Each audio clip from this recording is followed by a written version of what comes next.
রেস্টুরেন্টে কড়াই চিকেন আমরা যেটা অর্ডার দিই সেটা কিন্তু বাড়িতে বানানো খুব সহজ। তার জন্য কড়াই চিকেনের মশলা বানাতে হবে।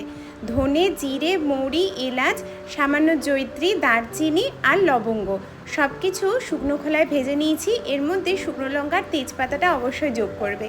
শুকনো খোলায় ভেজে একটা মিহি গুঁড়ো করে নিতে হবে। আর কসুরি মেথিটাও ভালো করে রোস্ট করে নিয়ে গুঁড়ো করে নিয়েছি। এইবার তেলের মধ্যে জিরে, তেজপাতা, শুকনো লঙ্কা ফোড়ন দিয়ে পেঁয়াজ কুচি ভালো মতো লাল করে ভেজে নেওয়ার পর পেঁয়াজ বাটা দিয়ে মশলাটাকে কষিয়ে নেব। তারপর আদা রসুন বাটা দিয়ে মশলাটাকে কষানোর পর দিয়ে দেবো টমেটো বাটা, 1 চামচ ধনে গুঁড়ো, জিরে গুঁড়ো, গোলমরিচ গুঁড়ো, লাল লঙ্কার গুঁড়ো আর সেই ভাজা মশলা প্রায় 2 থেকে 3 চামচ আর 2 চামচ মতো কসুরি মেথি। এটা আমি 1 কিলো চিকেনের জন্য বলছি। সব কিছু ভালো মতো চিকেনের সাথে মশলাটাকে কষিয়ে নেব। চিকেনটা ততক্ষণ কষাবো যতক্ষণ না চিকেন থেকে রস স্মেল চলে যায় আর খুব সুন্দর গন্ধ আসে। কাঁচা লঙ্কা দিয়েছি, এতে খুব সুন্দর